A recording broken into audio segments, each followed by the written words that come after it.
नमस्कार दोस्तों, स्वागत है आपका स्टडी फॉर सिविल सर्विसेज में। देखिए, स्टडी फॉर सिविल सर्विसेज के छात्र हैं तो ये वाला टेलीग्राम जरूर ज्वाइन करके रखिए। यूट्यूब चैनल में हमारे साथ है तो भी ये वाला टेलीग्राम ज्वाइन करना बहुत ज्यादा जरूरी है। सारे नोटिफिकेशन, सारे अपडेट, सारे मोस्ट इंपोर्टेंट पिक्स, सारा रिवीजन सब कुछ यहाँ पे बताया जाता है। बीपीएससी बिहार पीसीएस के मेंस के लिए मोस्ट एक्सपेक्टेड क्वेश्चंस की सीरीज हम यहाँ पे आपको देने जा रहे हैं। इसमें आपको सब कुछ बताया जाएगा कि आंसर राइटिंग कैसे करना चाहिए, कैसे इंट्रोडक्शन लिखना चाहिए, कैसे मेन बॉडी कंटेंट लिखना चाहिए, कैसे कंक्लूड करना चाहिए, कैसे कैसे क्वेश्चन की लैंग्वेज होती है, कैसे कैसे समझना चाहिए, कौन कौन से फ्लो चार्ट यूज करना चाहिए, सारी चीजें इसमें बताएंगे। आंसर राइटिंग का हमारा प्रोग्राम भी चल रहा है, पेड प्रोग्राम भी चल रहा है, उसमें आप पर्सनल गाइडेंस के लिए जो है ज्वाइन कर सकते हैं। 67 बीपीएससी का पीटी का ग्रुप भी चल रहा है, 66 का मेंस का भी चल रहा है, आगे भी कई सारे ग्रुप चलते रहेंगे। ज्यादा जानकारी के लिए 8564880530 9696066089 पे कॉल या व्हाट्सएप कर सकते हैं। यह सीरीज बिल्कुल फ्री रहेगी। यह सभी छात्रों के लिए है जो कोई भी कोचिंग नहीं ज्वाइन कर सकते हैं, जिनको गाइडेंस की कमी है। यहां पे आपको सबसे अच्छी तरीके से यहां पे क्वेश्चन दिए जाएंगे, मॉडल क्वेश्चन दिए जाएंगे। इनसे कई सारे क्वेश्चन आपके एग्जाम में भी आने की संभावना है। आप इसको सारे क्वेश्चन को अटेम्प्ट करिएगा, आप कोशिश करिएगा जो क्वेश्चन का हमने मॉडल आंसर दिया है उसको आप भी एक बार लिखिएगा और उसको कमेंट पे जरूर जो है लिख के दिखाइएगा, ताकि हम उस पर कमेंट पे फीडबैक दे सकें। ये फ्री का जो है फीडबैक रहेगा। सारे कमेंट अगर आप करते जाएंगे तो उसमें हमारी तरफ से आपको फीडबैक मिलेगा। प्लस इस वीडियो में सब कुछ आपको सीरीज में बताया जाएगा। जैसे यूपी पीसीएस की हमारी सीरीज चल रही है वैसे ही ये भी चल रही है। तो बीपीएससी के लिए, पीटी के लिए तो प्लेलिस्ट अलग बनी हुई है, इसके लिए अलग से प्लेलिस्ट बना दे रहा हूं। इसी में आपको प्रीवियस ईयर क्वेश्चन के भी हम करवा के जोड़ देंगे और प्लस जो मोस्ट एक्सपेक्टेड क्वेश्चन है ये भी हम लगातार जारी रखेंगे। ठीक है, फ्री टेलीग्राम फॉलो करके रखिए। नमस्कार, जय हिंद दोस्तों। स्टडी फॉर सिविल सर्विसेज में आप सबका एक बार फिर से स्वागत है। आज के इस वीडियो में हम देखने वाले हैं बीपीएससी 67वीं 66 बीपीएससी के लिए मेंस आंसर राइटिंग के कुछ क्वेश्चंस, उनके मॉडल आंसर्स, किस तरह से क्वेश्चंस को ब्रेक करना है, उनके की पॉइंट्स को समझना है और हमारी आंसरिंग स्ट्रैटेजी क्या होनी चाहिए, उसका एक मॉडल आंसर, एक मॉडल प्रारूप हम देखेंगे। तो चलिए शुरू करते हैं। स्टडी फॉर सिविल सर्विसेज आपके लिए लेकर आया है कुछ शानदार और जानदार courses. UP PCS, UPSC, BPSC, UP PCS, खास करके UP triple SC and EPFO. UP PCS और बीपीएससी में तो हमारा कोई सानी ही नहीं है।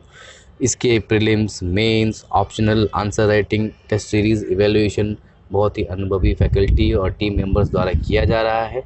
अधिक जानकारी के लिए आप हमें इन नंबर्स पे कांटेक्ट कर सकते हैं। फेसबुक, ट्विटर, इंस्टाग्राम, यूट्यूब पर हमें सब्सक्राइब और फॉलो कर सकते हैं। तो चलिए आज का वीडियो शुरू करते हैं। इस वीडियो में मुख्यतः 4 सेक्टर्स, 4 सेक्टर्स से क्वेश्चन लिए गए हैं, जिसमें विज्ञान और प्रौद्योगिकी यानी साइंस एंड टेक्नोलॉजी से एक सेक्टर जो है वो स्पेस को सिलेक्ट किया गया है। बीपीएससी का स्पेस सेक्टर और उसमें भी खासकर इसरो की अचीवमेंट्स, आने वाले प्रोजेक्ट्स, उसकी उपलब्धियाँ, ये बहुत ही इम्पॉर्टेंट होती हैं। इस साल भी 65th बीपीएससी में मिशन शक्ति के बारे में पूछा गया था। लोग काफ़ी हैरान हो गए थे, जबकि पिछला अचीवमेंट था फिर भी पूछा गया था और जिसने जो पढ़ के तैयारी करके गए थे उन्होंने आंसर दिया था। तो इसकी बहुत उम्मीद है कि इस साल यह क्वेश्चन ज़रूर पूछा जाएगा। एग्रीकल्चर के सेक्टर से प्रोजेक्ट ग्रीन के बारे में हम डिस्कस करेंगे, जिसको वित्त मंत्री श्रीमती निर्मला सीतारमण जी ने बजट भाषण में, जिससे 3 क्रॉप जो पहले मुख्यतः आलू, टमाटर और प्याज के लिए था, उसे बढ़ाकर 22 और क्रॉपों के लिए करने का ऐलान किया है। तो ये प्रोजेक्ट क्या है, इसके एवेल्यूएशन करेंगे, देखेंगे कि ये प्रोजेक्ट जिस चीज़ के लिए लागू हुआ था क्या वो सफलतापूर्वक उसने वो काम किया है, और अगर नहीं किया है तो क्या उसमें सुझाव हमारे होने चाहिए।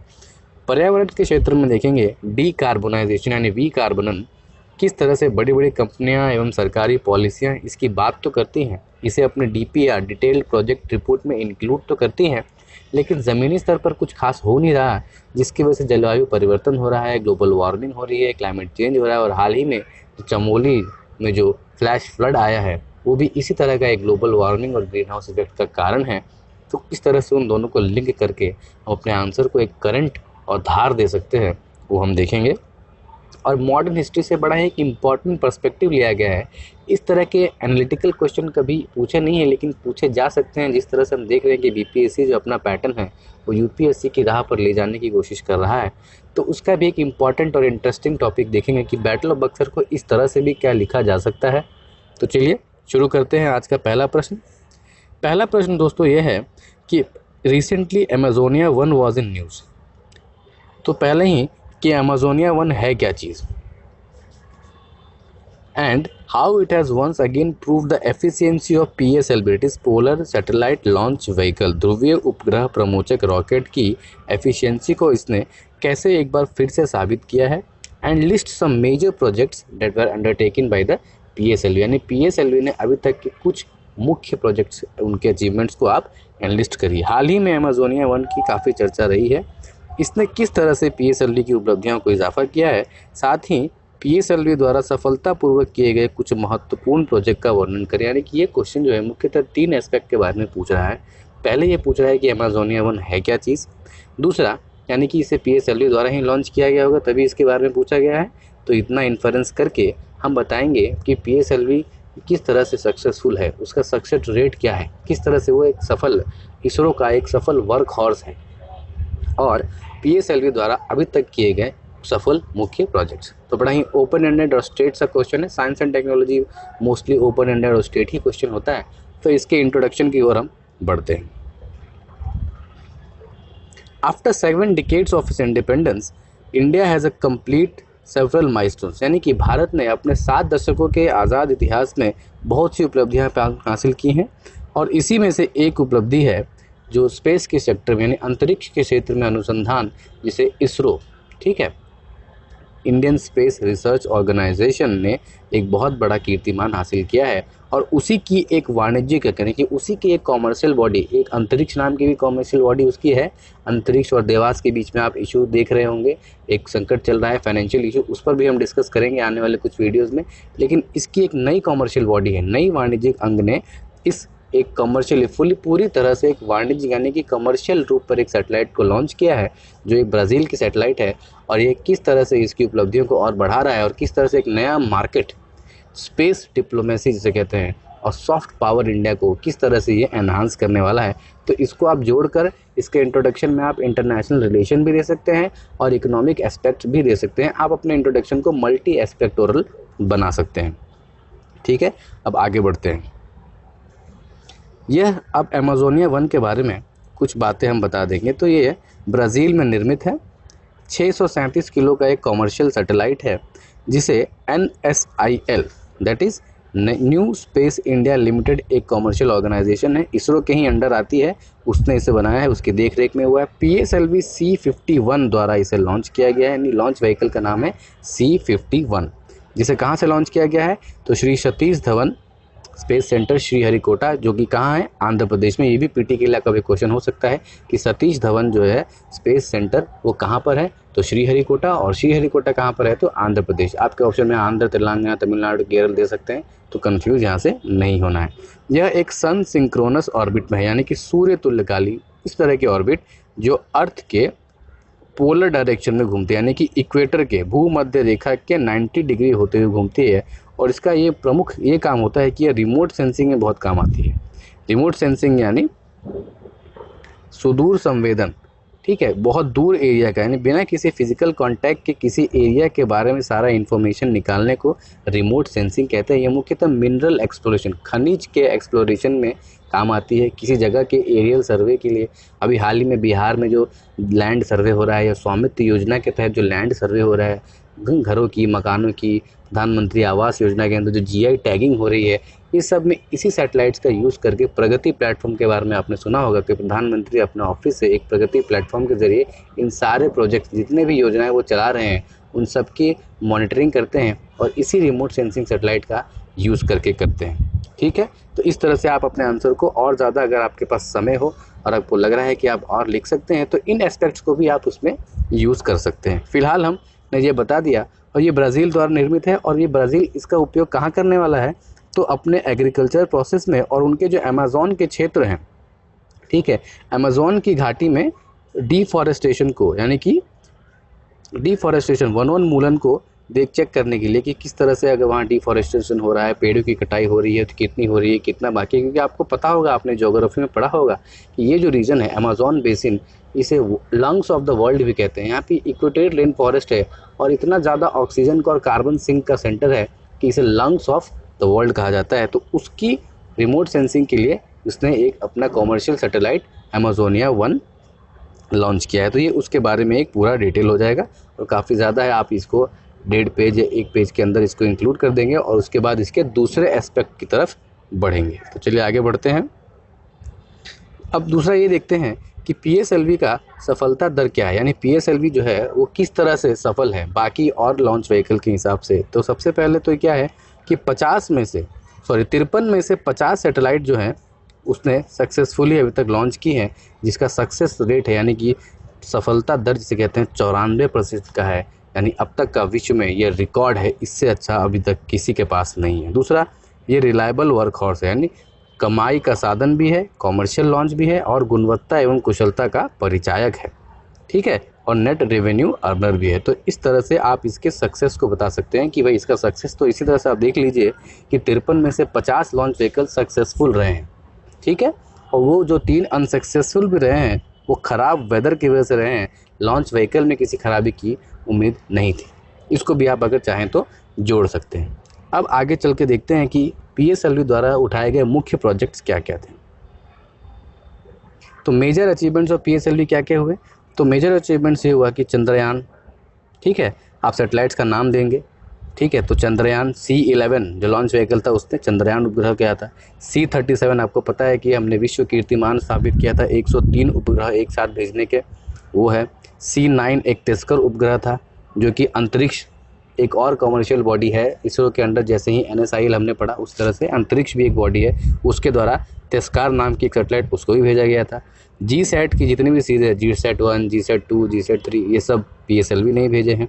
और C19 रिचसैट, ये जो रिचसैट है, आपने अगर उड़ी पिक्चर देखी होगी तो ये इसी सैटेलाइट का यूज़ करके आतंकवादी ठिकानों पर बमबारी की गई थी। हमने स्पाइस मिसाइल से एग्जैक्ट उसी लोकेशन पर बम गिराए थे, तो इसी मिसाइल का हमने यूज़ किया था। एक मिलिट्री स्पाई सैटेलाइट है जो हमने इजराइल की मदद से विकसित की है, ठीक है। तो ये सारी उसकी उपलब्धियाँ थी और इन्हीं को आप कंक्लूड करके एक अपना कंक्लूजन दे सकते हैं कि इसरो अगर सक्सेसफुल है, भारत की विकास गाथा में अगर इसरो एक इम्पॉर्टेंट चैप्टर है, तो उसी तरह से इसरो की विकास गाथा में PSLV भी सबसे इम्पॉर्टेंट चैप्टर है। और इसने भारत के स्पेस सेक्टर को पूरे विश्व में इसका लोहा मनवाया है। और इससे हम space diplomacy, soft power, military assistance, technology, ease of doing business, इन तरह की चीज़ों का यूज़ करके आप अपना कंक्लूजन दे सकते हैं।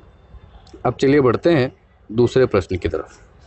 दूसरा प्रश्न जो कि ऑपरेशन ग्रीन के बारे में है कि ऑपरेशन ग्रीन क्या है, जिसे अभी फाइनेंशियल ईयर 21-22 के बजट स्पीच में श्रीमती निर्मला सीतारमन जी ने और इसको एक्सपांड करने के लिए कहा है, तो इसके इवेल्युएट करने के लिए कहा है। यहाँ पर कीवर्ड आप देखिए कि इवेल्युएट है, यानी कि इसके अच्छाइयाँ और बुराइयाँ, जैसे कि आप मार्कशीट का इवेल्यूशन करते हैं ना, नंबर देते हैं, उसी तरह से इनके प्रोजेक्ट्स को, इनके ऑब्जेक्टिव्स को इवेल्युएट करना है, ठीक है। तो चलिए इसका इवेल्यूशन करते हैं। पहले स्कीम के बारे में बताएंगे, इसके उद्देश्य क्या थे, और अपने उद्देश्यों पर ये खरा उतरा है तो इसको अच्छा कहेंगे, नहीं उतरा है तो बुरा कहेंगे, अगर नहीं उतरा है तो कैसे अच्छा और हो सकता है उसका सजेशन हम देंगे। ये काफ़ी सजेस्टिव क्वेश्चन है। अगर आपको लगता है कि ये सक्सेसफुल है तब तो आपको इसको मेजर्स नहीं देने हैं, अगर लगता है कि सक्सेसफुल नहीं है तो आपको इसके मेजर्स देने होंगे। अब चलिए आगे बढ़ते हैं। तो इंट्रोडक्शन देख लेते हैं कि भारत में 85% लोग जो है वो कृषि से डायरेक्टली या इनडायरेक्टली तो जुड़े हुए हैं और ये सबसे बड़ा रोजगार का क्षेत्र है भारत में। लेकिन यहाँ समस्या क्या आ रही है कि कृषि क्षेत्र में जो आधारभूत संरचनाओं की कमी के कारण रख रखाव यानी पोस्ट हार्वेस्ट यानी फसल कटाई के बाद अपने जो क्रॉप्स है, अपनी फसलों को रखने में किसानों को बड़ा नुकसान हो रहा है, क्योंकि उनके पास कोई अच्छा इंफ्रास्ट्रक्चर, आधारभूत संरचना नहीं होने के कारण वो औने पौने दाम में अपनी फसल को उनको बेचना पड़ता है, क्योंकि वो ख़राब हो जाते हैं।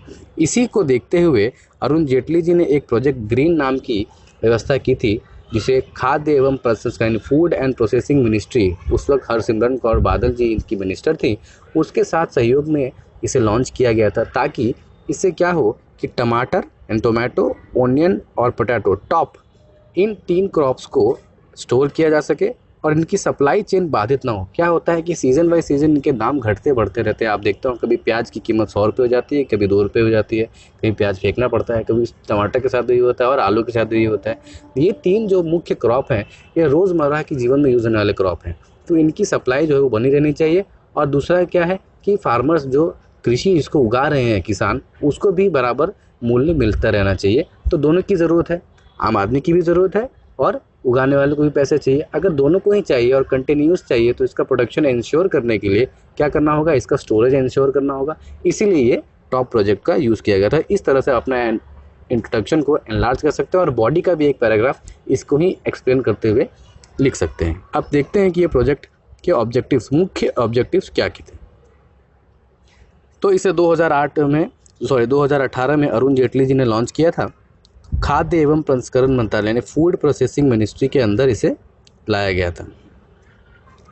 Top tomato onion and potato के लिए मुख्य कारण ये था कि इसके मूल्य में स्थिरता यानी प्राइस स्टेबलाइजेशन के लिए मुख्यतः इसे लागू किया गया था, और enhancing the storage by using var houses, cold storage, ठीक है, भंडारण क्षमता को बढ़ावा देने के लिए, क्योंकि हमारे किसान उगा तो लेते हैं लेकिन उनके पास वो स्टोर करने की, भंडार करने की क्षमता न होने के कारण या तो ये औने पौने दाम पर बेच दिया जाता है या तो वो बर्बाद हो जाती है। इस समस्या को देखते हुए इस प्रोजेक्ट को लागू किया गया था। To reduce the post harvest loss, फसल कटाई के होने के बाद के नुकसान की भरपाई के लिए इसके लॉन्च किया गया था। Ensure the round year supply यानी कि साल भर जो इसकी एक निश्चित आपूर्ति बनी रहे उसको ध्यान में रखते हुए ये किया गया था। और इसके प्राइस में यानी कि इसकी कीमतों में मिनिमम फ्लक्चुएशन यानी चंचलता जो है, जो कभी घट जाता है, कभी बढ़ जाता है, कभी बहुत बढ़ जाता है, कभी बहुत घट जाता है, इस तरह की चंचलता ना हो, इसके लिए इन प्रोजेक्ट्स की ये इसके मुख्य ऑब्जेक्टिव्स थे। अब देखते हैं कि कितना ये खड़ा उतरा है या नहीं उतरा है। ठीक है, तो देखते हैं इवैल्यूएशन क्या करेंगे।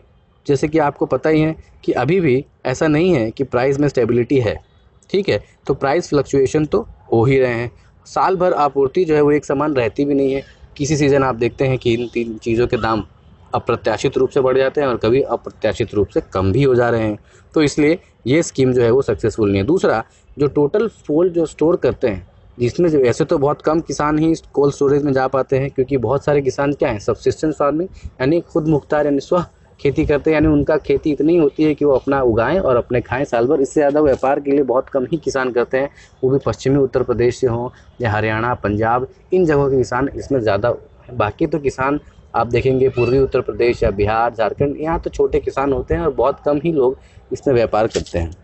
ठीक है, तो उनमें से केवल 26% लोगों को ही जो टोटल स्टोरेज का जो बाद में उन्होंने बेचा है तो उसमें फ़ायदा हुआ है। बाकी फ़ायदा कौन ले गए हैं, 64% का फ़ायदा ले गए हैं जो बीच के होलसेलर्स है और रिटेलर्स है। तो जो किसानों को तो फ़ायदा भी नहीं हुआ, प्राइस की फ्लक्चुएशन बनी रही और सप्लाई भी घटते बढ़ती रही। तो ये प्रोजेक्ट जो है वो वहाँ नहीं पहुँचा जहाँ इसे पहुँचना चाहिए था।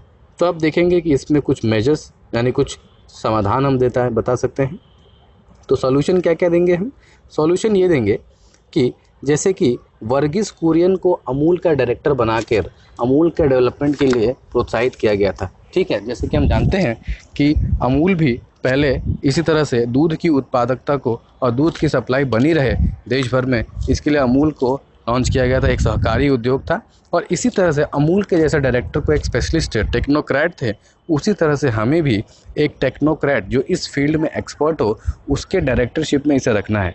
क्या होता है कि बहुत सारे ब्यूरोक्रेटिक ऑफिसर्स इसको हेड करते हैं जिनकी ट्रांसफ़र पोस्टिंग होती रहती है, तो एक कंटिन्यू स्टोरेज उनको मिल नहीं पाता, जिसकी वजह से क्या हो रहा है कि एक कंटिन्यू ओवरसीइंग, ठीक है, एक जो है परमानेंटली नहीं बनी रहती है। और इसी वजह से जब डायरेक्टर परमानेंट नहीं होता है तो पॉलिसी जो है वो ठीक से लागू नहीं हो पाती है। तो इसका समाधान ये होगा कि एक टेक्नोक्रेट यानी एक तकनीकी विशेषज्ञ जो काफ़ी ज़्यादा इस फील्ड से ही जुड़ा हो, उसे इसका भार दिया जाए, इसे संभालने का भार दिया जाए, जैसे कि वर्गीस कुरियन को अमूल में दिया गया था। ठीक है, दूसरा है कि स्टोरेज बनाने की जगहों का जो चुनाव हो रहा था वो क्या राजनीति से प्रेरित हो रहा था।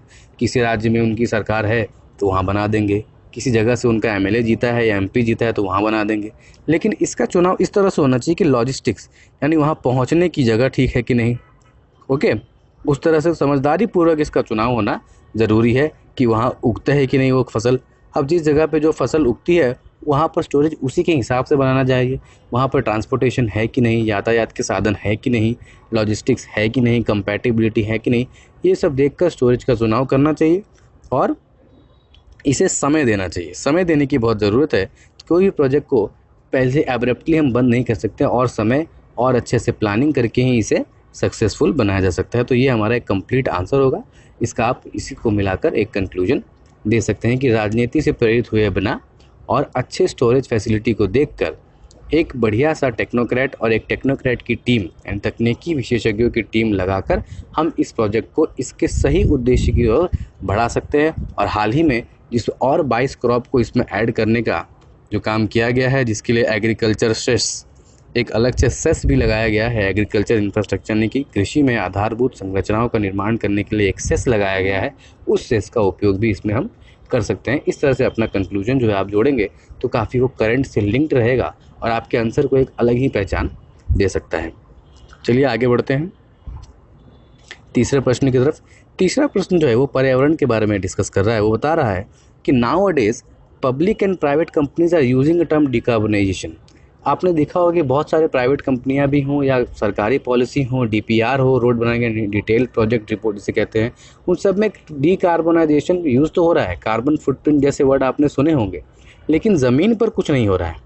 तो ठीक है, तो पहले तो ये पूछ रहा है कि इससे आप समझते क्या, ये क्या है डिकार्बोनेशन, विकार्बोनेशन है क्या चीज़, और भारत में अगर इसमें कुछ इनिशिएटिव लिए गए हैं तो उसके बारे में बताइए, अगर नहीं लिए गए हैं तो फिर इसकी आलोचना भी करिए।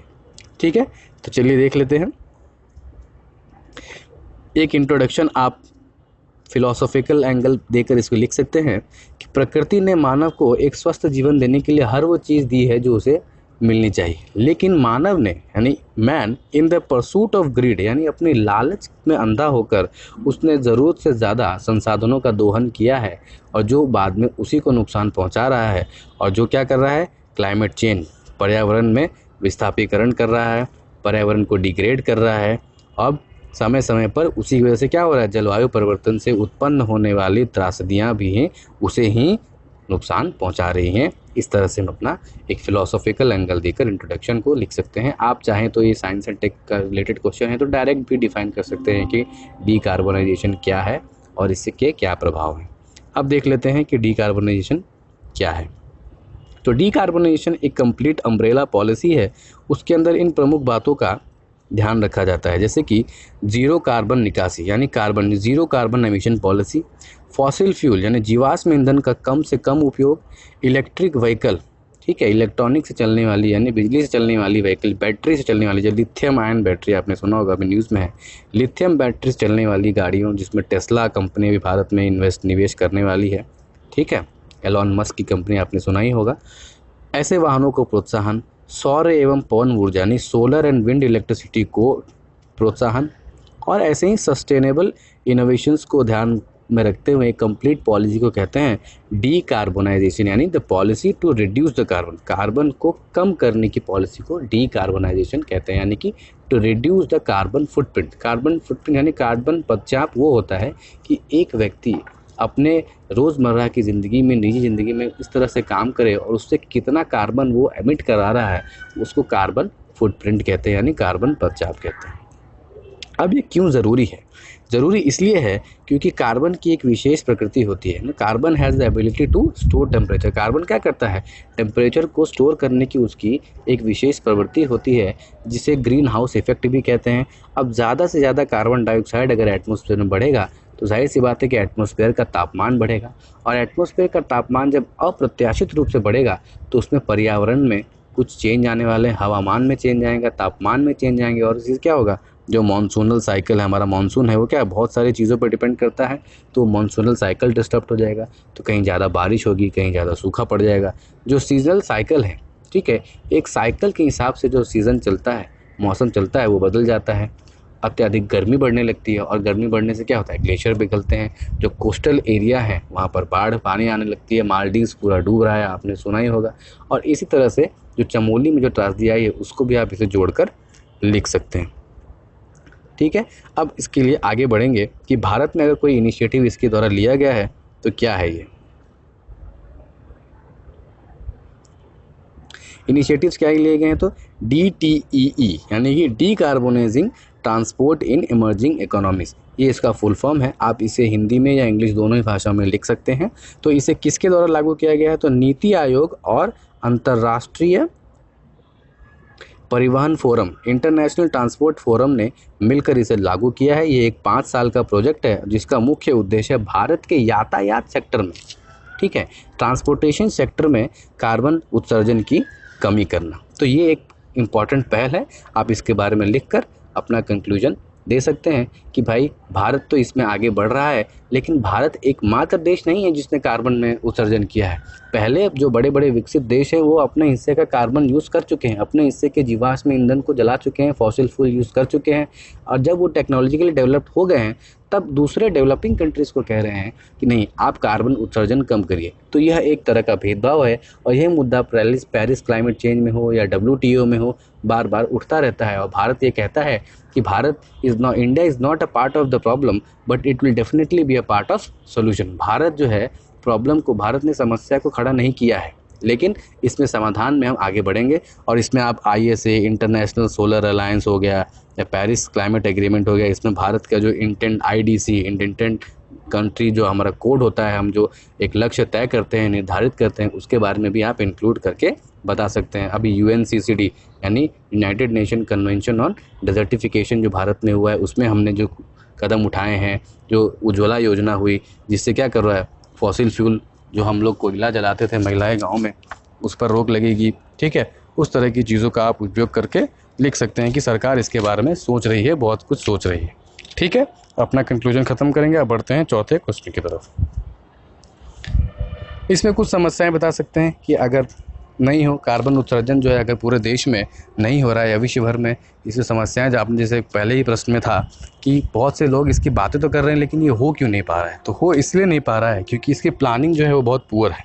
ठीक है, अच्छी योजना इसमें नहीं है। लोग बड़ी बड़ी बातें करते तो हैं, जब जैसे ही आर्थिक यानी पैसा खर्च करने की बात आती है तो अमेरिका जैसा देश भी इससे बाहर हट जाता है।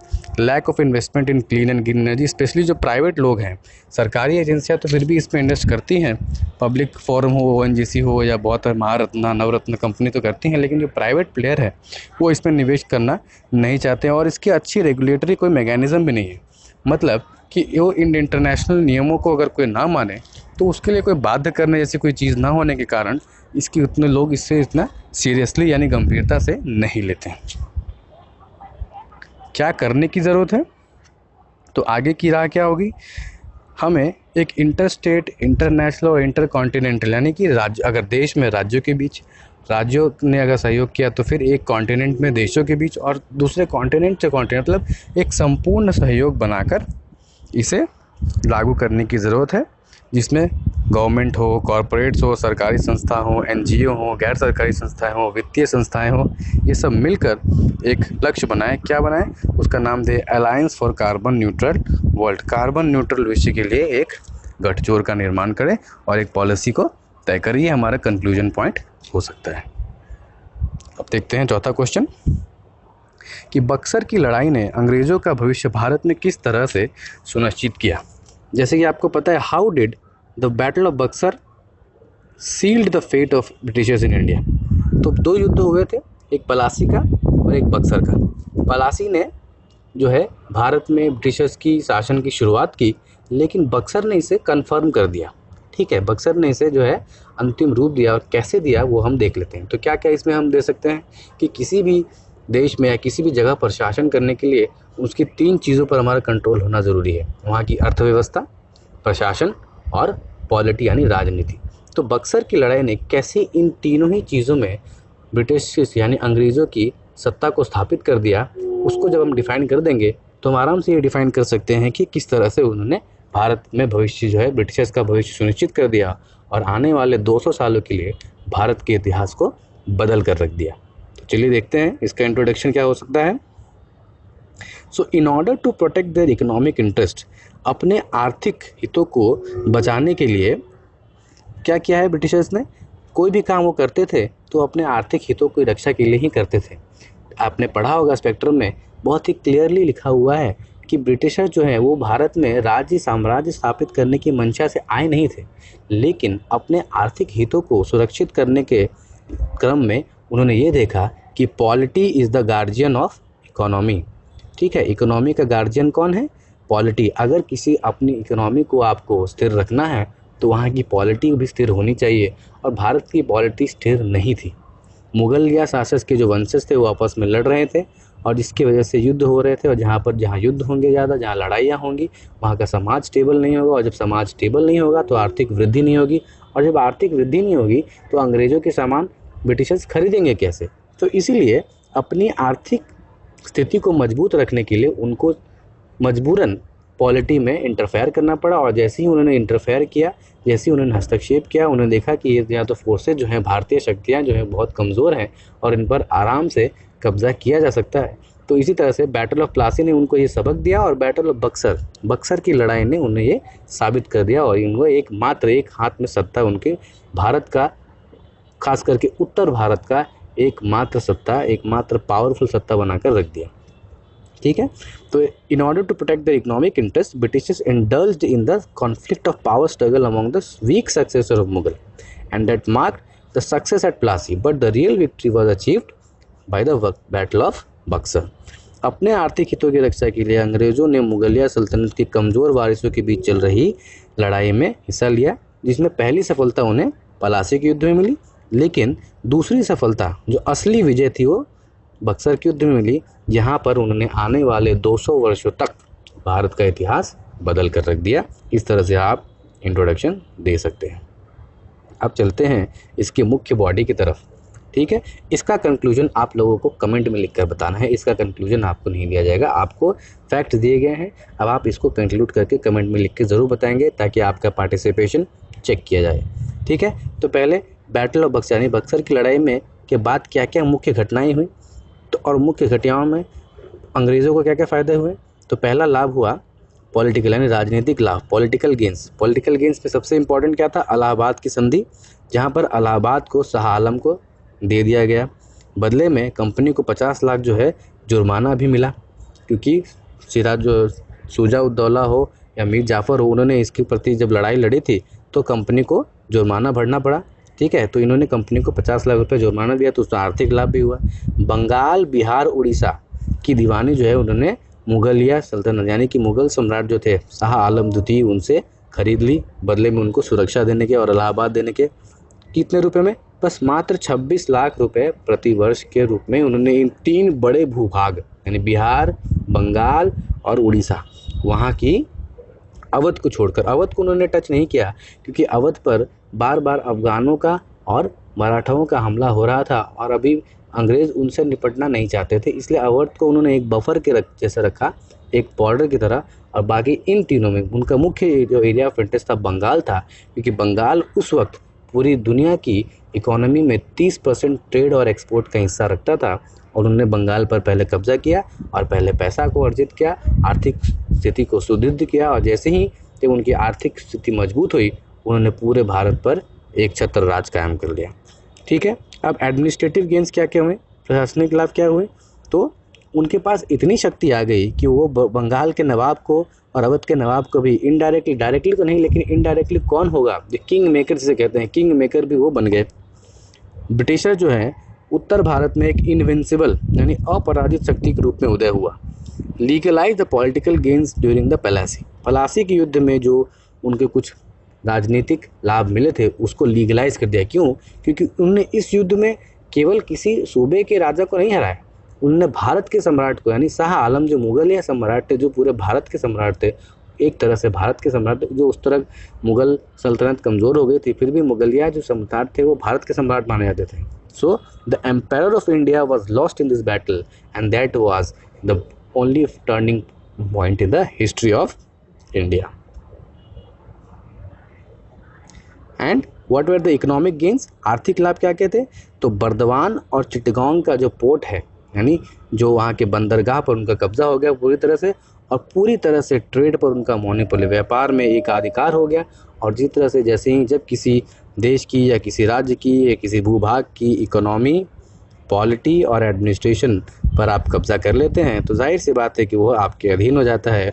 और इसीलिए प्लासी के युद्ध ने जो उन्हें एक राह दिखाई थी, बक्सर के युद्ध ने उन्हें ये कंप्लीट कंट्रोल असर्ट करने की शक्ति दी। अब इसका एक कंक्लूजन आप लोग कमेंट में ज़रूर लिख कर देंगे। आज की वीडियो में इतना ही। आपको ये वीडियो कैसा लगा इस पर ज़रूर कमेंट करें और हमें ज़रूर सपोर्ट करते रहें। थैंक यू, धन्यवाद, जय हिंद।